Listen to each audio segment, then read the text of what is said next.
किश्वर को किसी और ने नहीं, उसके अपने सगे खालाजाद भाई अतीक ने अपने 3 दोस्तों के साथ मिलकर बेदर्दी से कत्ल कर दिया। मुल्ज़िम अतीक जो है, इसके ऊपर शुबात पहले से भी थे। इसके घरेलू जब बयानात लिए उनकी निस्बत से, तो जब हमने इसको टच किया तो इनसे दूसरे साथियों के नाम भी इसने क्लियर किए, जिसके बाद हमने इन सब की गिरफ्तारी अमल में लाई। लियाकताबाद से मुखबिर ख़ास की निशानदेही पर बाकायदा जाकर इनको गिरफ़्तार किया हमने। लियाकताबाद फलीवर पुल जो है 10 नंबर, इस फलीवर पुल के नीचे से।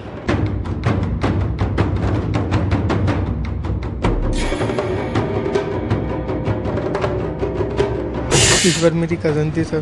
प्लानिंग तो ये थी सर कि गेट में अंदर चले आऊँगा, उसके बाद मैं गेट खोल के वापसी अंदर चले आऊँगा, तुम लोग घुस जाना एकदम, ऐसे लगे ऐसे डाकू हैं, मेरे को भी बांध देना सर। और उसके बाद जो है ना फिर सब निकल जाना माल वाल लेके, मैं भी वहीं पर जाऊँगा, ऐसा लगे जैसे डाकू हैं। उसके बाद किश्वर के कमरे में आ गए थे सर। तो उधर मैं जो है ना किश्वर के कमरे में लॉकर तोड़ रहा था सर। तो उसमें से 3000 रुपये निकले थे। तो किश्वर की पट्टी हट गई थी आँखों की, तो उसने देख लिया था मेरे को। सर हम बाहर आ गए। बाहर आके हमने बोला यार देख लिया इसको, अब तुम फंस गए। तो सर सनी ने बोला कि इसको मार दो वरना फंस जाएंगे सारे।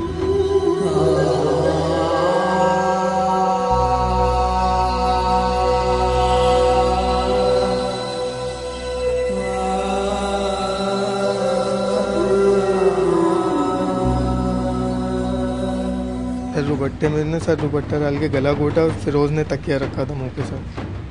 उसके बाद सनी ने फंदा डाला ऊपर, सनी और फिरोज़ ने उठाया और मैंने ऊपर पंखे से बांध दिया।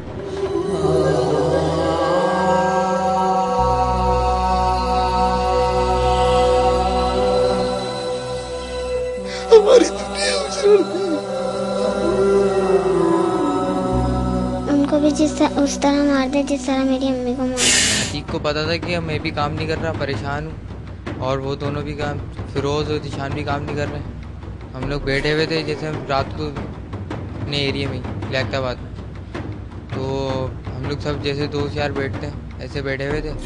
तो अतीक ने बोला कि परेशान है, मेरी वो है कज़न है, उसके घर में कर देते हैं, ख़र्चा पानी निकल जाएगा और हम लोग आ जाएंगे। शनाख्त के बाद वाक़यात के बाद जो इनका जुर्म है कत्ल का, उसमें हमें उम्मीद है सज़ाए मौत होगी, क्योंकि गवाह भी स्ट्रॉन्ग हैं, चशमदीद भी हैं, वाक़याती भी हैं। तो इसके हिसाब से हमारा केस बहुत स्ट्रॉन्ग है, ये खुद भी एक्सेप्ट करते हैं।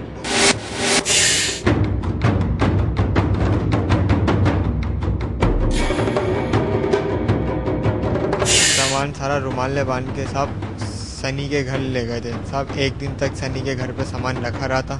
तो फिर इसके दूसरे दिन इतवार वाले दिन साहब हमने सामान खोला था। कहाँ बैठ के? सनी के घर पे। अब सनी के घर पे सामान खोला था हम लोगों ने, वहाँ से जो चीज़ सोने की निकली थी उसमें से साहब वो चीज़ हमने बेच दी थी। फिर क्या नाम है 4000 रुपये वो आए थे, तो हम लोगों ने 1-1000 रुपये ले लिए थे साहब।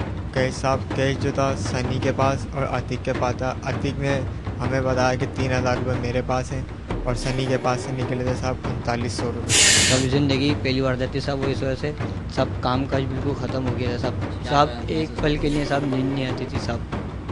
हमें पता था हमने इतना बड़ा गुनाह किया है साहब, क्योंकि साहब पैसे वैसे कुछ भी नहीं थे साहब, खर्चा पानी बिल्कुल नहीं था साहब हमारे पास साहब, काम काज बिल्कुल छुटा हुआ था इस वजह से साहब। तो ये मजबूरी के ज़ुमरे में तो नहीं आता।